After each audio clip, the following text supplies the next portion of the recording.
Operation Wonder Weapon, Book 1, Chapter 7.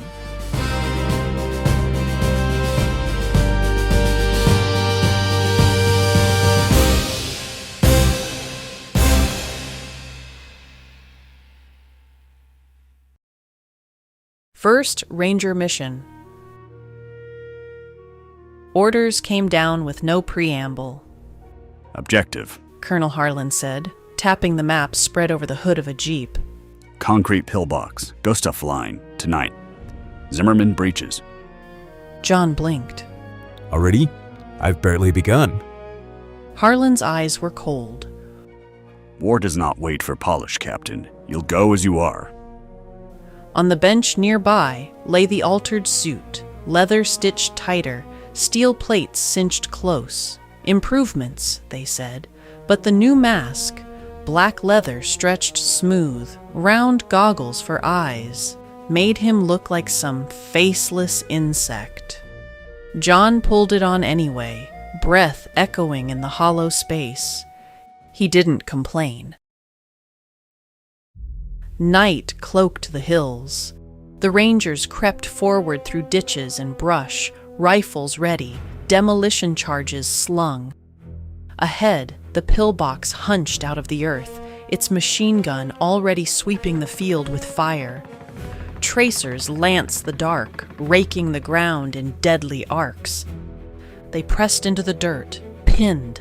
Can't get close. Callahan hissed. They'll mow us down.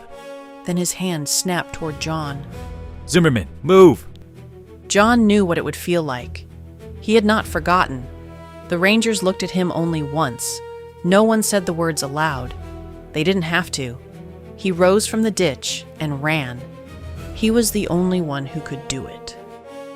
Bullets sparked against his chest plate, punched splinters from his arms.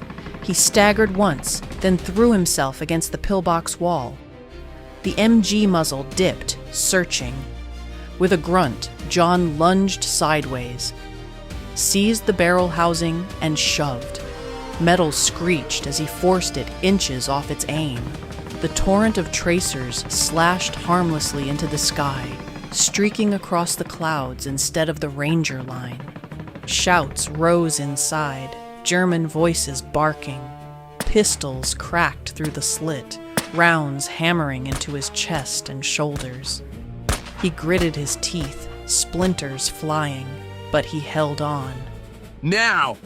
Weiss charged forward, satchel charge in hand. He slammed it into the embrasure beneath John's grip, yanked the fuse, and dove back. John released the gun and hurled himself sideways as the pillbox roared. Concrete shook, smoke and fire belched from the gap. The MG went silent. The Rangers surged past him, rifles sweeping, finishing the job with grenades and shouts. Green flares shot up from the ridge, a signal for the waiting regiment. Within minutes, infantry poured through the gap, boots and tanks grinding past. Some glanced at John, cracked mask, suit shredded, wood gouged and smoking, and crossed themselves. Others shouted thanks before hurrying on. Weiss clapped him on the shoulder as the last wave passed. Took everything they threw and still stood. I'll take that over polish any day. Callahan shook his head, half disbelieving. Suit looks like it's been through a meat grinder. Man inside still breathes. Can't argue with that. Ellsworth scribbled furiously. Objective secured. Suit integrity failed. John stood amid the smoke and dust, straps hanging loose, plates torn and dented. The black mask was spider-cracked across its lenses. Fresh splinters protruded from his arms where the rounds had chewed through exposed wood. He kept his shoulders squared as the Rangers regrouped behind him. No one asked if he was all right. They were already moving to the next objective. He steadied himself. His first Ranger objective was done.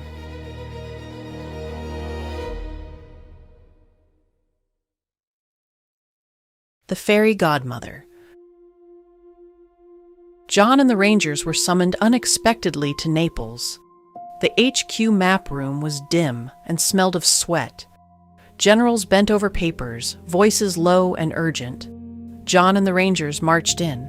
His black mask still cracked across the lenses, the plates of his ruined suit dangling like shed bark.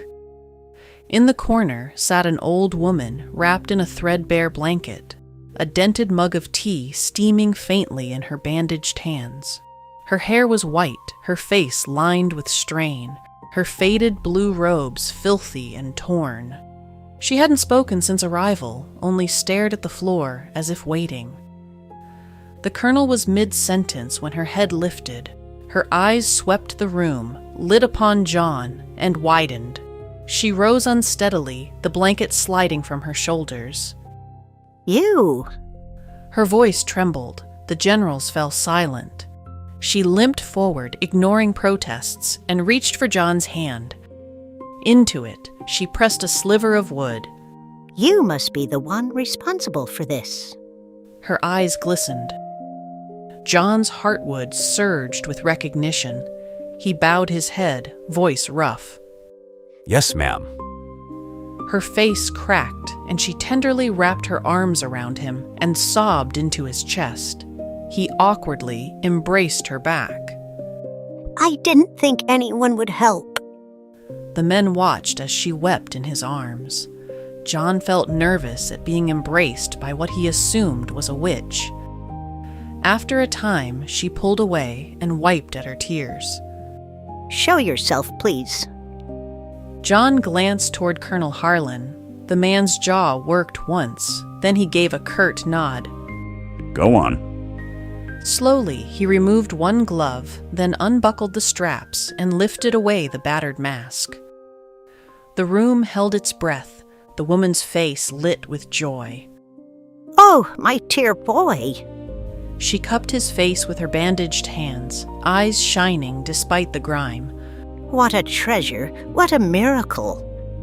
John, flustered, asked softly. Are you all right, ma'am? He had not expected one the Nazis feared to be so grandmotherly, so kind. Her smile warmed, though her hands shook. I am now, thanks to you. A very clever solution. Then her gaze firmed, and she lowered herself into a chair. Her voice turned grave as she faced the generals. You want answers, then you will listen. You wish to know what those beasts have found. Yes. Weatherford said sharply. We are desperate for any clue why our communications are compromised. Captain Zimmerman hoped as much when he proposed your rescue. She regarded them a long moment. I am Faye, what mortals have sometimes called a fairy. I help the downcast and defeated change their fates. I am godmother to those I help. I was captured, attempting to rescue children from the camps. Murmurs rippled. Godfrey stiffened. We've heard rumors of those places. The reports sound exaggerated. Her gentle face twisted with pain. Exaggerated? Her voice shrill and cracked. It's all true. Genocide turned to industry. Men, women, children, driven through slaughter as if they were raw material. Machines of death, perfected. Tears slipped down her cheeks. The room fell into heavy silence. She drew a shuddering breath. I trained my wand so it could not be abused. They wished to recharge it with the magic that naturally flows through me, so I dispersed that as well. It cost me dearly. It has made me nearly mortal. They tortured me for the words that would waken it. I even had to watch as they... Her voice broke. She covered her face, sobbing. John knelt beside her, steady arm around her shoulders. You don't have to say it. I must. She gasped, straightening, voice suddenly bold. I must bear testimony so that justice will be swift and exacting. She spoke on, describing fragments of what she had endured. Hardened generals paled. Godfrey murmured. Unthinkable. No man alive would. Only the godless. She said fiercely. Only monsters. Weatherford cleared his throat. We are pushing into Germany as fast as we can, but they're counterattacking too quickly. It's as if every move we make is already known. The war room felt sour with frustration. It's not just intelligence problems. Our luck is freakishly bad in the last month. Convoys mislaid, good rations spoiled as soon as the air touches it, drops scattered like chaff. Our intelligence is useless. Ellery barked. Colonel Harlan muttered darkly. Rifles jamming in unprecedented batches. Good bridges collapsing as soon as they're built. Couriers wandering in circles. Too many accidents to be chance. The fairy godmother's eyes narrowed. Then her face went slack with sudden realization. Oh dear. What? Demanded Harlan. What's oh dear? She leaned back, weary but certain. I think I know. If your secrets are out, even as you speak them, then your enemy may have mirrors. Mirrors of power. With them, your plans are naked to their eyes. The room tensed. Mirrors, explain. She lifted her empty mug toward a startled Ellery, who dutifully poured more tea. She smiled faintly, then grew serious. Long ago, monarchs possessed enchanted mirrors.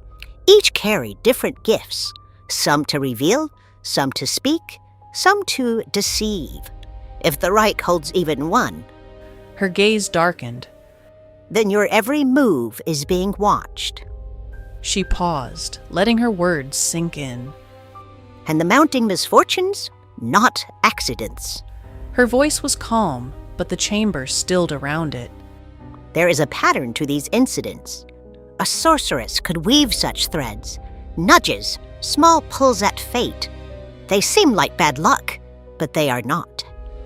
The men exchanged uneasy looks. So what do we do? Godfrey asked. Can we stop it? The fairy godmother's gaze lowered to the map of Europe, then rose again, steady. The bad luck will persist until the sorceress herself is stopped, but there are ways to blunt her reach. Old ways, simple things men once carried without knowing why. She let the silence stretch, then added, Rabbit's feet, horseshoes, four-leaf clovers painted on equipment, charms of iron or silver. Call them superstition if you like, but in their roots lies truth. They will not end her, but they can turn aside the edge of her spell. The room shifted uneasily. Hardened generals looked at one another, muttering about good luck charms in the same breath they spoke of tanks and artillery. It sounded ridiculous.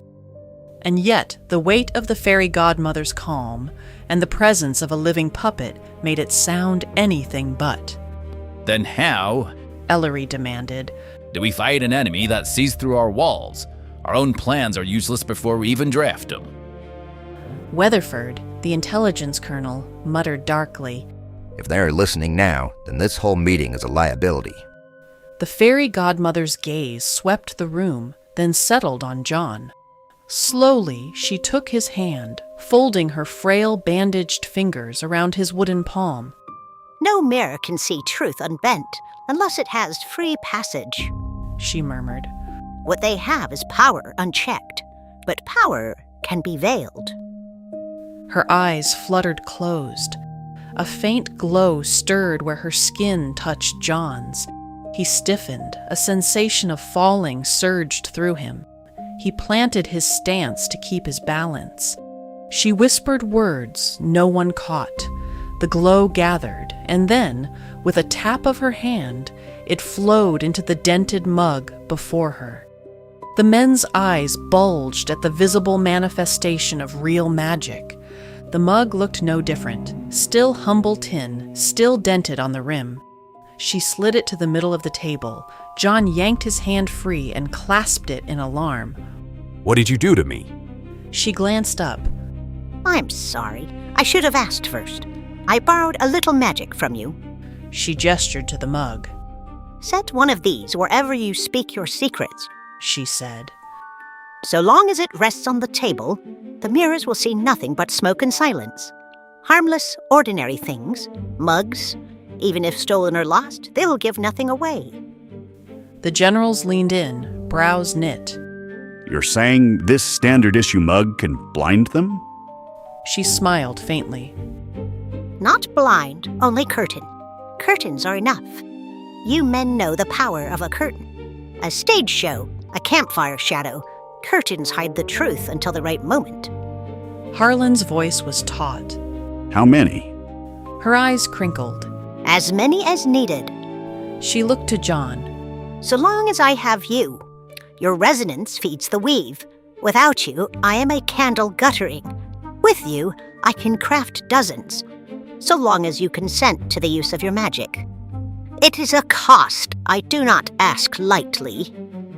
The Rangers glanced at John. He rubbed the hand she touched, anxiously. The Germans took magic out of me, and it turned me back into wood. She nodded knowingly. A violent and uncontrolled draw such as that damaged your flesh-giving enchantment. But small controlled draws can be regenerated by your magical body without lasting side effects. He considered her cautiously and glanced to the men gathered, their faces grim and in need of hope. If these things really stop the German surveillance, then by all means. He offered his hand. She took John's hand again, her blue eyes bright despite the weariness in her face. She looked at the bullet holes that riddled his wood, the seeping wounds. There is something else I can do for you. You are strong already, my boy, but you need more than plates and straps.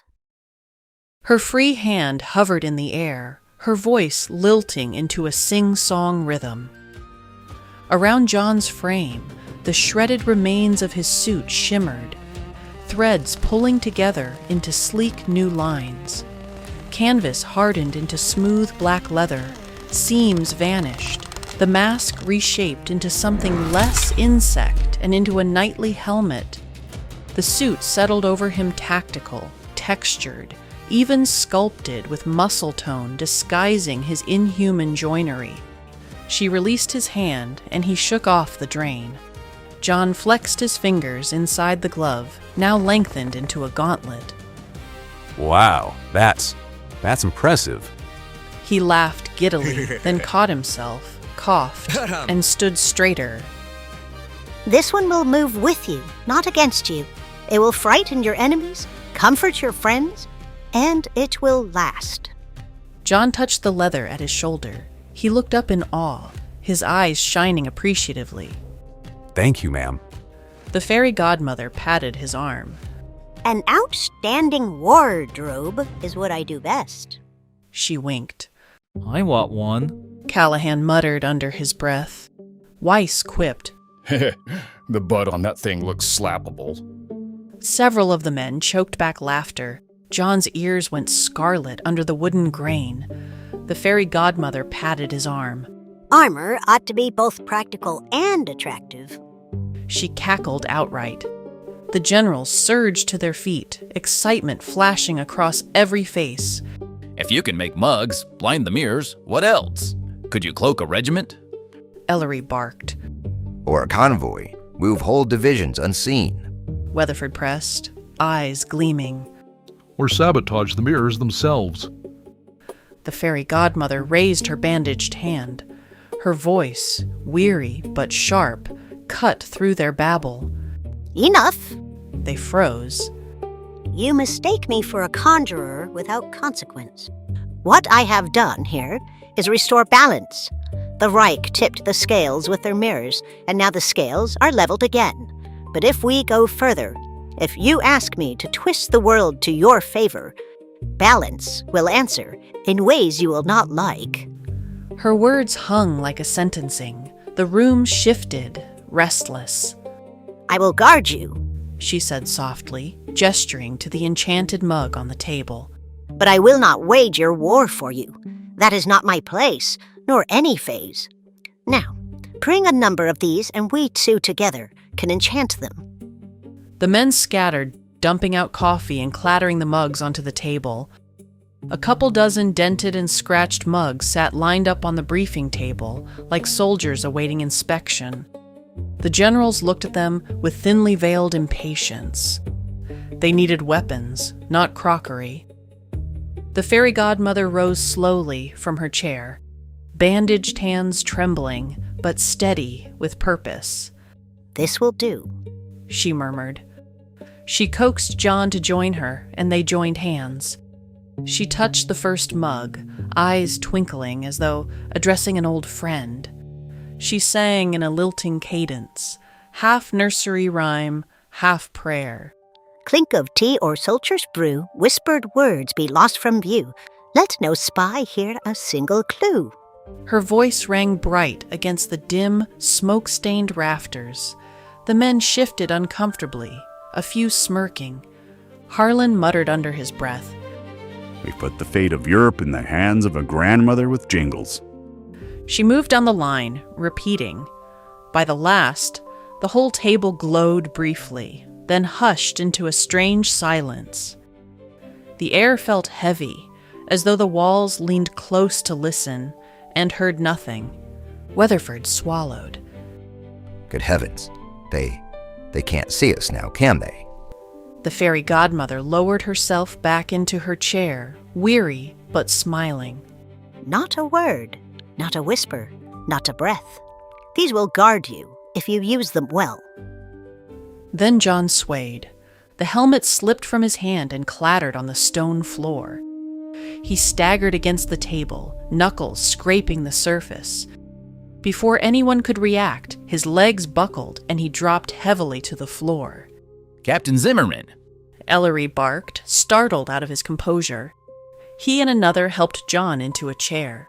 The generals blinked, caught between alarm and impatience.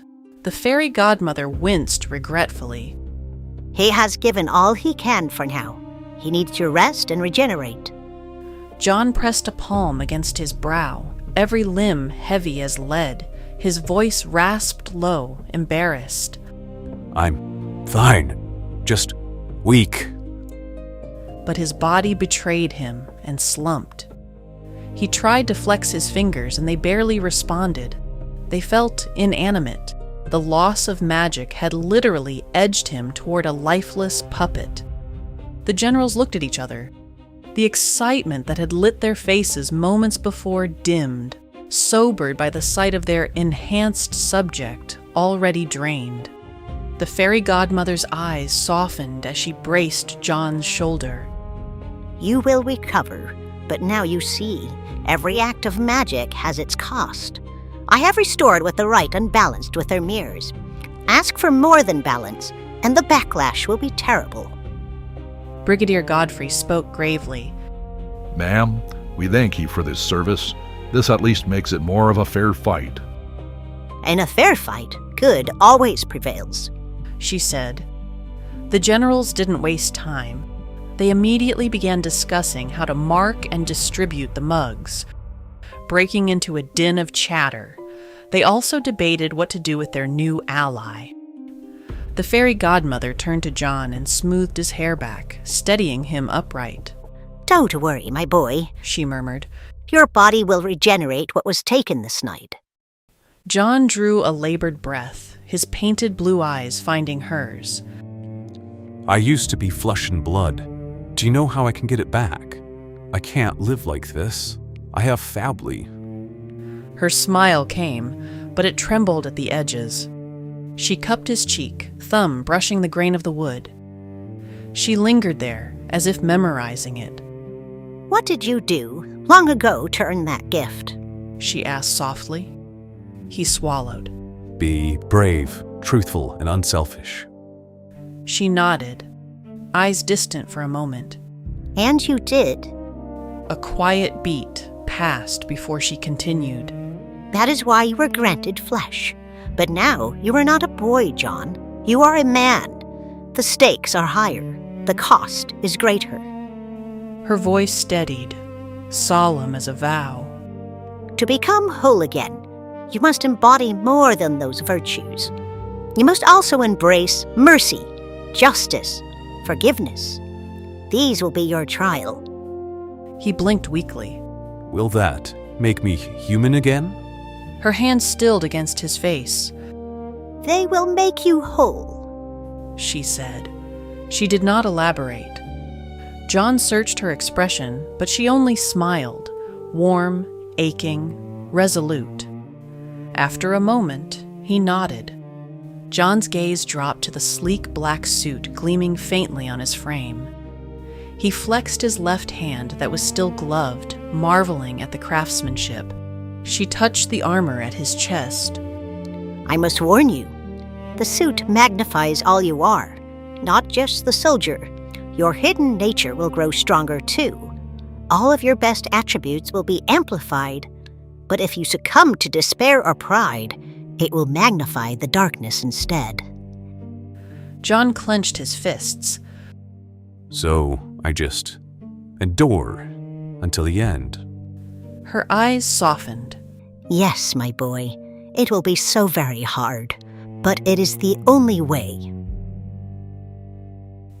The generals had reached their conclusion. She was too valuable, too high a target. She would be moved under the highest secrecy, shipped west with the same protection reserved for defected scientists. John heard it all dimly, still weary in his chair. At last, the fairy godmother rose, leaning heavily on the corner of the desk.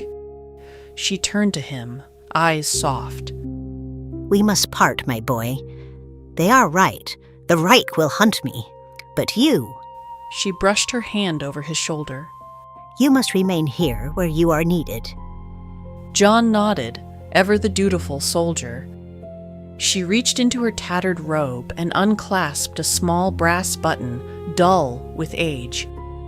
Pressing it into his palm, she closed his fingers over it. This will pass unnoticed. To all others, it is scrap. To you, it is a voice. Press the face and speak when you cannot bear the silence. I will hear. John studied the tiny thing, brow furrowed. A button? Her eyes twinkled. Buttons hold things together, even the broken. Think of it as sitting. For a moment, her hand lingered on his, frail but steady. Remember, mercy, justice, forgiveness. That is your path home. Then the guards moved in. Papers shuffled, orders barked. Within the hour, she would be spirited away, bundled onto a convoy bound for the Atlantic. John slipped the button into his pocket, heavy for its size. His new suit was close and comfortable around his body, but it was the button he felt most. The fairy godmother glanced back only once as they led her out. Her gaze found John, and she smiled, and then she was gone. John sat slumped in his chair. He tipped his head back and rested. Generals and staff murmured in low voices, the adrenaline of revelation ebbing. Colonel Harlan grabbed one of the dozen mugs on the desk, poured himself from the percolator on the sideboard, sipped, and grimaced. Colonel, you're drinking out of one of our counter-surveillance tools. I'll give it back in a minute. He snapped. Blast this stuff. Every batch tastes different. Last month it was fine. Now it's like burnt chicory. Chocolate is just as bad. Ellery shrugged, got a drink as well, and dunked a biscuit into his own mug. They say the company started padding it with some new supplement, powdered barley or soy or something. Some civilian innovation to fortify the boys. He made air quotes. Supposed to stretch the beans, give more nutrition. Weatherford snorted. Nutrition? I'd settle for it not tasting like ditch water. Can't see how it helps a man fight. The others chuckled, griping for a moment, like tired commuters. Then the conversation slid back to convoys, code breaking, and enemy movements. The carriers would be summoned, and the cups distributed, with haste to any willing to believe. Blocked mirrors. The chamber at Wewelsburg was already tense. Word of the Matruna's escape had reached them the morning after her disappearance. Kolditz compromised, vanished like magic. Now, a couple weeks later, the mirrors themselves rippled uselessly with smoke. Again, The officer barked. show me Allied headquarters in Naples. Only smoke. Ryder stepped forward, voice calm. You see the pattern. She is not merely escaped, she is active. She has equipped the allies to match our magic. Himmler spun, dark eyes like glass. I was told she was drained of magic, deprived of her wand. Thermic energy can be found in some most unexpected places. I surmise she got her hands on just enough. Himmler's voice cut like a blade. Then find her. If she has been taken west, sink every convoy, shoot down every plane flying across the Atlantic. The clerks bent frantically to their notes, fear humming in the chamber. Ryder alone was calm. He closed his notebook with a snap. The allies will be bold now. The curtain has been drawn. They will think themselves safe. He glanced at the smoke, then at Himmler. They are wrong. The curse will soon fall, and even this will right itself.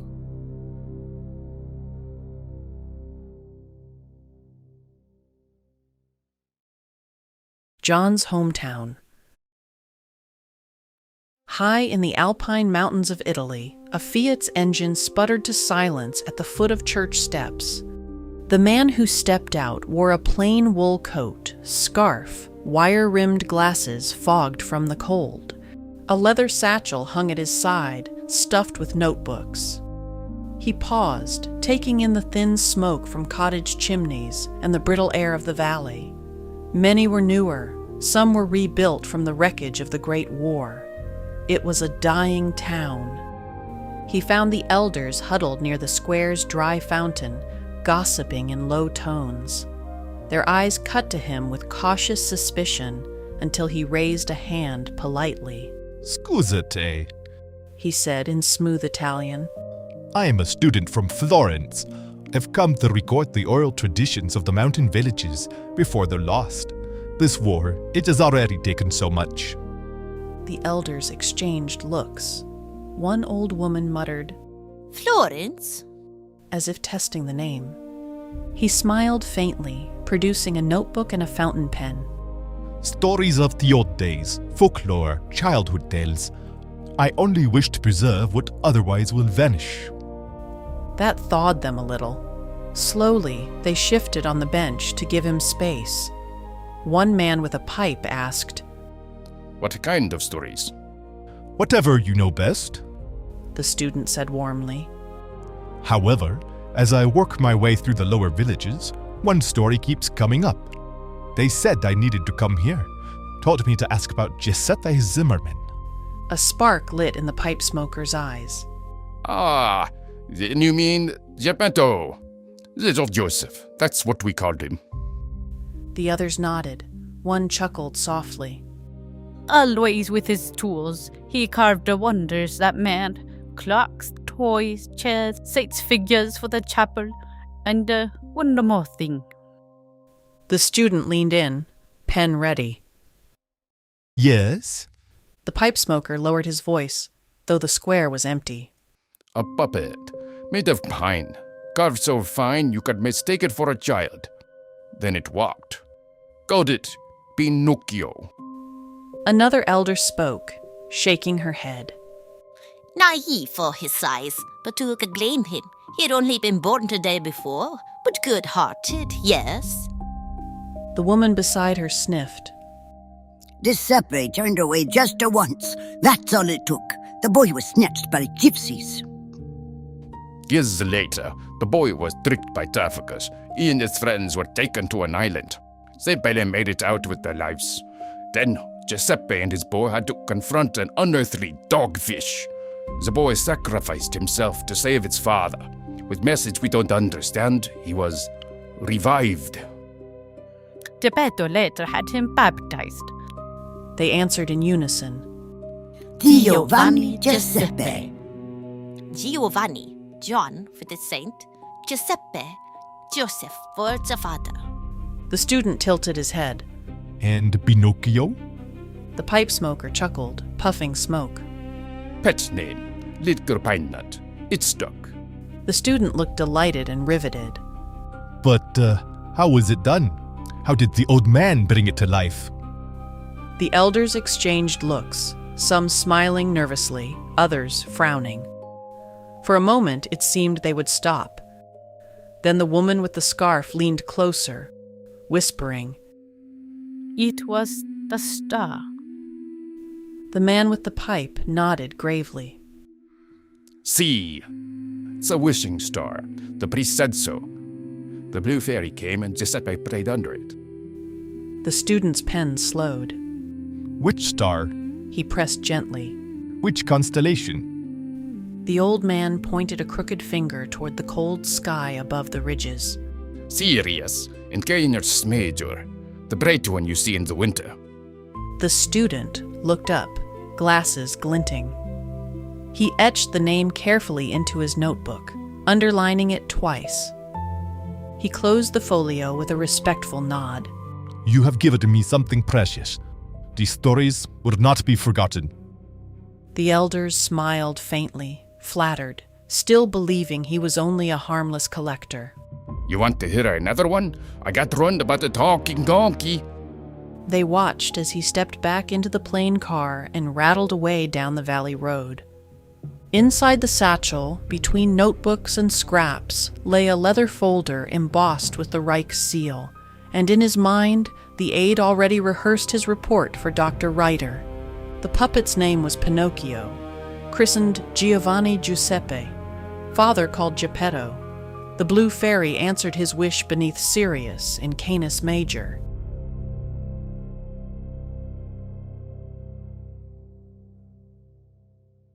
Letter from Ray.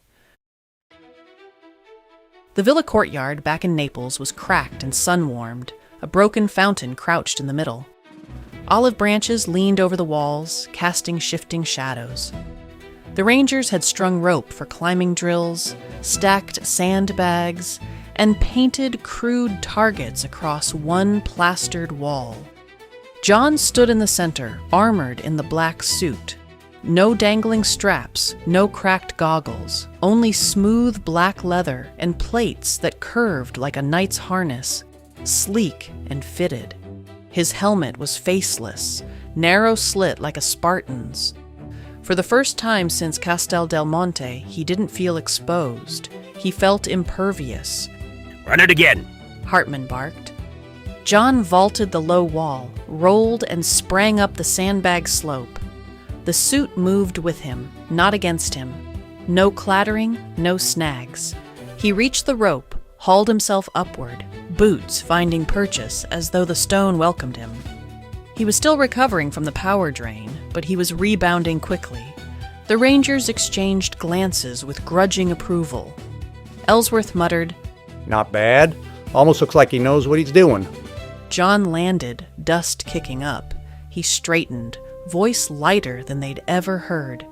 Careful, Ellsworth. Another compliment like that, and I'll think you're sweet on me. A ripple of laughter broke the stone-serious men. Even Callahan cracked half a grin. Don't get cocky, Weiss growled. John tapped the chest plate with his knuckles. Cocky?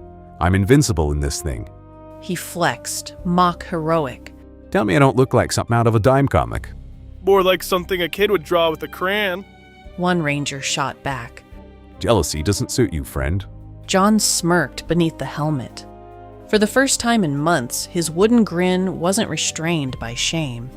He was at ease, even razzing them back. The Rangers drifted off toward their bunks, some still muttering about the day's drills, others too tired to rib him further. John lingered in the courtyard. He had no desire to remove even the helmet or gloves. They felt a part of him. He'd never felt so comfortable. Boots scuffed behind him. A courier cut across the square, satchel slung over his shoulder. Mail call. He sorted quickly, passing envelopes into waiting hands. The courier halted when he saw John's raiment. Wow, ain't that the slickest thing since Clark Gable grew a mustache? John chuckled as he accepted one battered envelope. Wish I could take a picture with you. The courier lamented before he hurried away. The handwriting was uneven, eager, Ray's. The paper was battered from a rough ride in a soldier's pocket. John opened it carefully. His dexterity was improving. He found alternative ways to overcome what he lacked in grip. Dear Cap, It feels strange writing you like this when you used to sit 5 feet away, but I wanted you to know me and the boys are keeping steady. Nick's been doodling pictures of you since you left. Larry is nearly finished translating the Thomic notes, but the math has him stumped. A lot of physics. Camp feels quieter without you. Not just me, the other men. It shows, though they won't admit it. You kept us steady, even when the shells came close. Feels like the air's gone out a bit since you left. I don't say this to make you sad, sir, just to tell you you're missed, and prayed for, every night. Don't forget us when you're off doing hero work. We'll be waiting when you get back. Your friend, Ray. P.S. My boot's been staying on for the first time since Africa. My foot is healing. It's a miracle. Inside, a smaller paper ripped from a notebook. Nick's art style had flawlessly captured John's cartoon face. The portrait depicted John giving a smiling side glance, the lighting idealized. He liked it. John folded the letter slowly, pressing it to his chest as if the words themselves could be absorbed. His smile, bright and easy in the suit hours earlier, now softened, aching at the edges. He slid the paper carefully into a pocket of the black suit under the chest plate, over his heartwood. For a long moment, he just sat there in the dim courtyard, armored like a knight, but grounded by the ink of a boy's handwriting. Kids in the cellar. The Rangers had returned to the front lines for their next mission. Their squad stood in the frosted dawn. John's new suit gleamed faintly in the weak light, his military patches added to the shoulders, the helmet Spartan and knightly, his face concealed behind tinted glass. The view through it seemed to glow.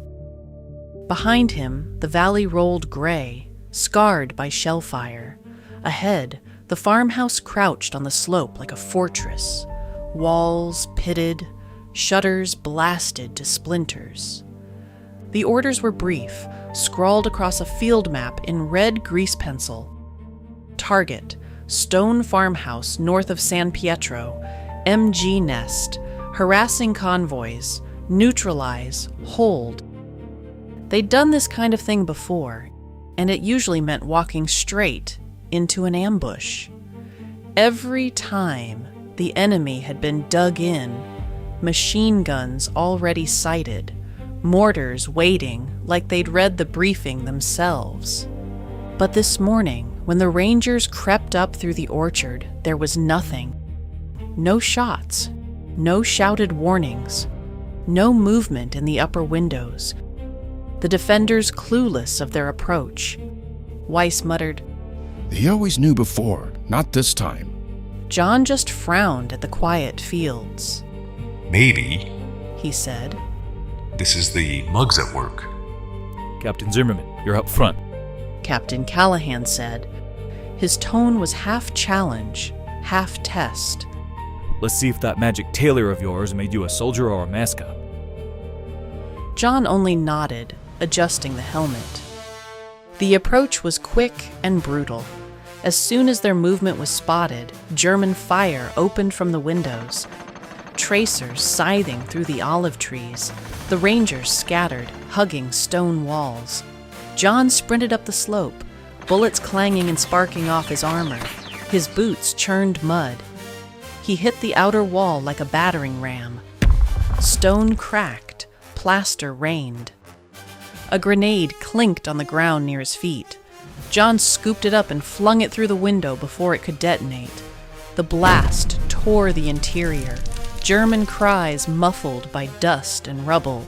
"Move!" Callahan barked, and the Rangers poured in behind him. The fight inside was sharp, close. Muzzle flashes lit stairwells, boots thudded across beams. John tore a door from its hinges and used it as a shield, driving the defenders back. Within minutes, the last German had fallen. "Clear!" someone called. And then, a sound that didn't belong, whimpering. Harlan froze, then silently signaled toward the floor. His men trained rifles on a cellar door, half hidden under debris. John pushed forward, lifted a shattered beam, and hauled the door open. Inside huddled a dozen villagers, gray-haired farmers, shawled women, thin-faced children with eyes wide from smoke and terror. A baby cried, and the sound cut sharper than gunfire. Civilians, John said, voice echoing in the helm. The Rangers cursed under their breath. One muttered, "We just turned their shelter into a war zone." The farmhouse shuddered. A shell burst outside, rattling the beams. German counterfire had already begun. They'll try to take it back. Callahan snapped. Positions! Zimmerman, hold the cellar. Protect the civilians. John descended. The civilians flinched at the sight of him. Faceless, towering. A figure in black, larger than life. Children shrank behind their mothers, whimpering. The helmet made him unknowable. The ground shook violently, dust sifting from the beams above, cracks groaning in the stone. The children screamed, mothers clutching them tighter as artillery thundered outside. He loomed protectively, but to them, he menaced. After some minutes of watching them cower, John slung his rifle across his back and lowered himself onto the floor. He sat cross-legged, hands open to show he meant no harm. He switched on his flashlight and aimed it upward. The pale glow washed across the vaulted ceiling, pushing back the dark. One little girl sobbed uncontrollably, piercing even through the din. She reminded him of Josephine, his own 5-year-old, endlessly curious, sneaking into cupboards, never still. His chest ached. He reached into his satchel. The faint crackle of a wrapper sounded against the boom of the guns. Snapping the chocolate inside, he peeled it open. Holding it out to a mother, he said softly in Italian, "Vuoi un po' di cioccolato?" The mother hesitated, then took it. Understanding his intent, she broke it apart and shared it. Slowly, the crying softened. Children chewed, their small mouths busy, anchored by sweetness. But they also ate ravenously. They were hungry. John's voice followed, low and steady, directed to the parents. "You've kept them safe this far. The walls will hold. The guns upstairs are ours, American." The women inched closer to the light. A man spoke up. "Your uniform doesn't look American-y." "It's new." John knocked on the chest. "Experimental." A woman began humming a lullaby. Another joined, voices wavering but brave. But the little girl, the one who reminded him of Josephine, still wept, her eyes fixed on him in terror. She buried her face in her mother's skirt. She was more scared of him than the war outside. They all were. Urged by some old instinct rooted in his wood, his gloved hands rose to the chin strap. John hesitated. Then he drew it loose. The helmet came away. Gasps rippled through the cellar. Mothers recoiled, whispering prayers, crossing themselves at the sight of his painted face, his carved features flexing with unnatural life. But the children's fear cracked like a shell, surprised and delighted by the sheer contrast of the friendly face hiding inside the menacing armor. They giggled, pointed. One boy clapped. Un soldatino! A toy soldier. The mothers hissed and tugged, but the little ones wriggled closer, reaching to touch his wooden cheek, to poke his nose. The more the parents whispered, "Diavolo!" the more the children laughed, for they saw only wonder. John's painted eyes softened. Shame that had burned him raw eased under their laughter. Innocence saw him clearer than any adult. He raised his hands gently. "Do not fear," he said in slow Italian, using a light, raspy voice he reserved for his children. "I will tell you a story." The children hushed, crowding near. Even the parents held still. "There was once a puppet." John began, his voice carrying steady over the rattle of guns. Carved by a lonely man, small and comely, but one night, He tapped his chest with a wooden finger. the puppet came to life. He wanted to be good, brave, and honest. He wanted to be real. Like me? A boy whispered. John's mouth curved faintly. Yeah, like you. And though the world was hard and people feared him, he learned that when he helped others, when he protected the helpless, he was not just wood, he was more. The cellar had gone still. Parents exchanged wary glances, but the children leaned forward, soothed by his story. And so, he fought for people no matter how afraid they were, because that is what makes a man real, what he chooses to do. Then a frail voice from the back, trembling. Pinocchio? The word struck John like a bell. His painted eyes snapped toward the speaker. An old woman, shawl drawn tight, her face furrowed with age. She stared at him, breathless. I was a girl in San Rogerio, she murmured. There was a story, a carpenter who carved a sun. Some said it was true, others said a fable, but I remember the whispers, the puppet who walked it on his own. The mothers gasped, crossing themselves again.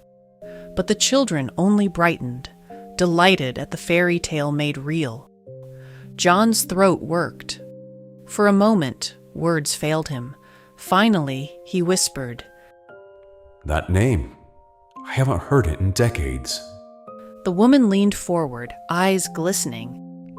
Then it was true. John bowed his head, nervousness mingling heavy on his chest. The name he thought he had buried was alive and well. The little girl tugged his sleeve. So you are toy soldier? John smiled faintly, though his painted eyes shone. No. Wooden man. Real soldier. Above them, rifles cracked, boots thudded, rangers shouting orders. But in the cellar, John sat cross-legged, children kneeling around him. When the reinforcements finally broke the siege, the farmhouse was scorched and half shattered. But in the cellar, the children were calm. When the rangers called for him, John rose, helmet in hand. A girl tugged at his arm. Will you come back? She whispered. He swallowed. I don't know. He looked at the villagers. As soon as it's safe, get away from this place. Flee south. Then he sealed the helm over his face once more and climbed back into the war.